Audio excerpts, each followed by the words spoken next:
মনে চায় না তা নয়। এই যে একটা যুবক ধরেন রাতের 10টা বাজে শুয়েছে, চিন্তা করেছে আচ্ছা ঠিক আছে আমি ঘন্টা খানেক মোবাইল চালাবো, মনে মনে তার প্ল্যান আমি 1 ঘন্টা মোবাইল চালাবো। কিন্তু 10টার পরে বেজে গেল 11টা বাজে চিন্তা করলো আচ্ছা আর আধা ঘন্টা, আর আধা ঘন্টা পরে হয়ে গেল 12:30। 12:30টার পর চিন্তা করলো আচ্ছা এখনই ঘুমিয়ে যাব, কিন্তু কখন যে হয়ে গেছে 2টা তার কিন্তু খবর নেই।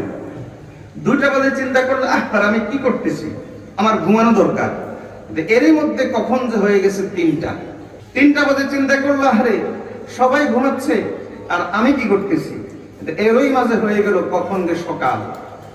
বলেন এটা হয় কিনা? তাহলে বোঝা গেল এই যুবক এখান থেকে মুক্তি পেতে চায়, কিন্তু একটা অদৃশ্য শৃঙ্খলে বন্দী। সে অদৃশ্য শৃঙ্খলটা কি?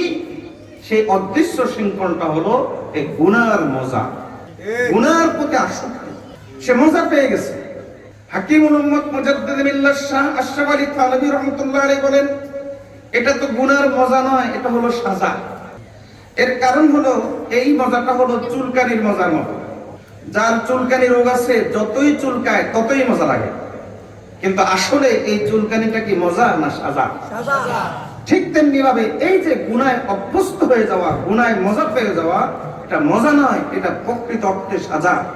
যতই সে এই গুনার ভিতরে ডুব দেয়, প্রথমে সে ফেসবুক খুলে, সেখানে এত বেশি অশ্লীলতা নাই, এরপর সে চিন্তা করে ফেসবুকে একটা রিল দেখে এবার ওই রিলের পথ ধরে চলে যায় ইউটিউবে, সেখানে অশ্লীলতা আরেকটু ডুবে গেছে। ইউটিউব থেকে সে চলে গেছে এবার গুগলে, সেখানে অশ্লীলতার একবারে পুরোপুরি সাগরে ডুবে গেছে। তাহলে বোঝা গেল এটা মূলত মজা নয়, এটা হলো ওই গুনাহ আহাতাত বিহি খাতিআতুহু, যেই গুনাহ তাকে চারদিক থেকে ঘিরে ফেলেছে, যেই গুনাহ থেকে সে এখন বের হতে পারছে না। তাহলে এটা হলো সেই গুনাহ, যেই গুনাহ কাল কিয়ামতের দিন জাহান্নামে যাওয়ার কারণ হয়ে যাবে। এজন্য ভাই, আপনি যদি বছরের পর বছর মোবাইল ব্যবহার করে যাচ্ছেন, এখনো এই গুনাহ থেকে বের হতে পারেন না, বছরের পর বছর আপনি এই গুনায় আসক্ত, যদি এমনটা হয় তাহলে আমার মাইকের আওয়াজ আপনার কানে যাচ্ছে এই কথা যে পরিমাণ সত্য, আপনি আমার কথা শুনতে পাচ্ছেন এই কথা যে পরিমাণ সত্য, এর চাইতে বেশি সত্য হলো কাল কিয়ামতের ময়দানে আল্লাহ আপনাকে জাহান্নাম দিলে বলবেন যে তোকে এই গুনার কারণে দিছি। আল্লাহ আপনাকে জাহান্নাম দিলে বলবেন যে তোকে এই গুনার কারণে দিছি। ওই যে 2010 সালে অ্যান্ড্রয়েড সেটের সাথে তুমি পরিচিত হয়েছিলা, ইন্টারনেট সেটের সাথে পরিচিত হয়েছিলা, আজকে 2024 সাল, একটা যুগ পার হয়ে গেছে, এখনো তুমি এই গুনাহ ছাড়তে পারো নাই। একটা যুগ তোমার জীবন থেকে চলে গেছে, এখনো তোমার রাত এই গুনাহ থেকে নিরাপদ নয়। একটা যুগ তোমার জীবন থেকে চলে গেছে, এখনো তোমার দিনের বেলা এই গুনাহ থেকে নিরাপদ নয়।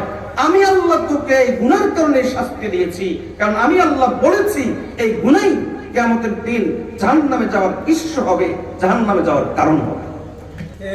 আল্লাহ আমাদেরকে এই গুনাহ থেকে বের হয়ে আসার তৌফিক দান করুন।